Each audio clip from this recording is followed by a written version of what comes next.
Hello! Hello, beautiful people!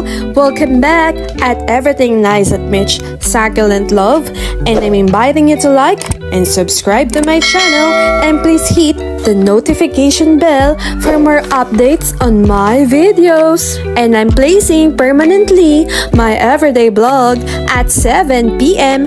for more informative and experience care and tips for succulent, Gymnocalycium, and Astrophytum asterias. And our vlog for today is another box of happiness. So, third time ko na po mag-order sa kanila kasi nagandahan po ako sa mga plants talaga nila. And mga affordable din naman yung mga tinitinda nila. So, yung iba talaga mahal kasi yun talaga po yung presyo nila. So, anyway, i-share ko na po sa inyo itong mga plants from the Johannes Cacti Corner. I know excited na kayo sa aking unboxing dahil ay new collection na naman sa akin. And this is again my third time ordering kay Johannes Cacti Corner. So, maganda din yung mga gymno nila. That's why I keep on buying on them. So, pakita ko muna sa inyo yung papri nila sa akin. Ayan. So, this one ay medyo malaki din siya. Hindi putyo-putyo. O, diba? Ang ganda ng variegation. Ayan. So, na-free ko lang po ito during the live. So, ganon. So, naka-free po ako ng dalawa. And then, aray ko. Another free is this one. Ito po ay Daydream Hybrid. O, diba? Nagpa-free ng Daydream Hybrid. Bongga. Ayan. So, ang ganda. Ayan o. With healed scar. Hindi ko alam kung nasaan po yung scar dito. Parang wala naman. Ayan. So, bumili din po ako ng copper tones. Kasi maganda po sila. And yung mga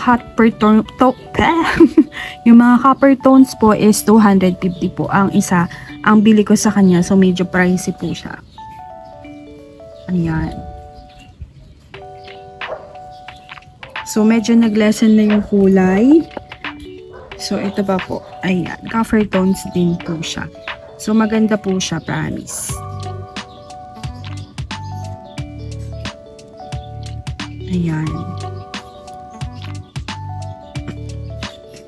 Then next, bumili po ako ng Gymno 19943 at malalaki po siya. Ganyan po. Para siyang columnar type. Ayan. Ang ganda ng marbling niya, white, tapos may parashes. Ayan, may parashes. May parashes. O, may pa-blush on. O, diba? Kabog.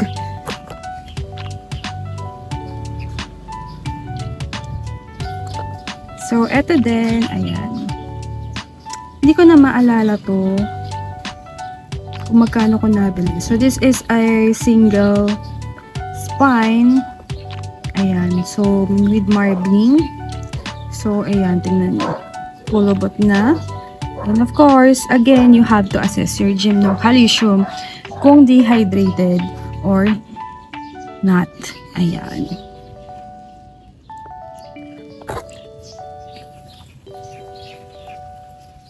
O, ito din, 19943. Ayan, tatlo sila. Sino ba yung magkakasama? Ito. Ayan. So, ang ganda ng variegation. Sorry naman, hindi pala nakapokus. Ayan.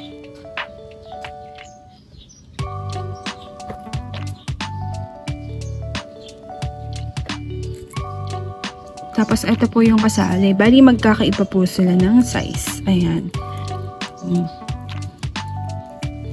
Magkakaiba sila ng sizes. Ayan. Ganyan siya. Yung isa maliit.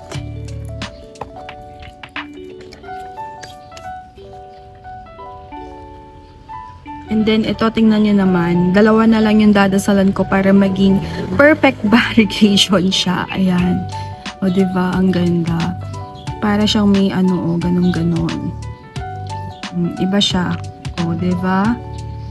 Fukuri ba tawag dito? 2, 4, 6, 8. Ayan, pag ganyan-ganyan siya. matulis ang spine. Nagilid ang camera. And eto, Cristata, 80 pesos na maliit lang po siya. Ganyan lang siya. Diba? Pwedeng gawing sing-sing. Ganyan. Diba? Ang liit. And then, the Astro. Ayan. This is the SK type. So, 4 pieces for 400 ko siya nabili. Ayan. SK type.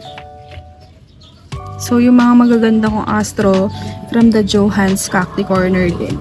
Galing. So, maganda din talaga yung mga gymnos nila at hindi lang siya parang gymno lang ganon. So, maganda yung mga gymno din nila. Pagka na well hydrate to, ito, mas gaganda pa po ito. Kasi, tingnan nyo, medyo dehydrated din, pero okay lang naman.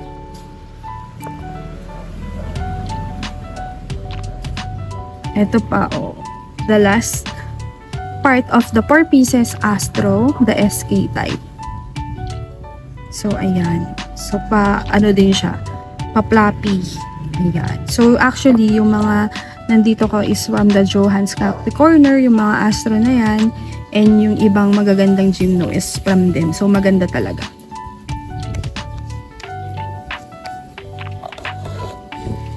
Ayan. So, that's it for today. I hope nagustuhan niyo po ang ating vlog. Yung 4 pieces Astro SK pala is 350 ko po nabili.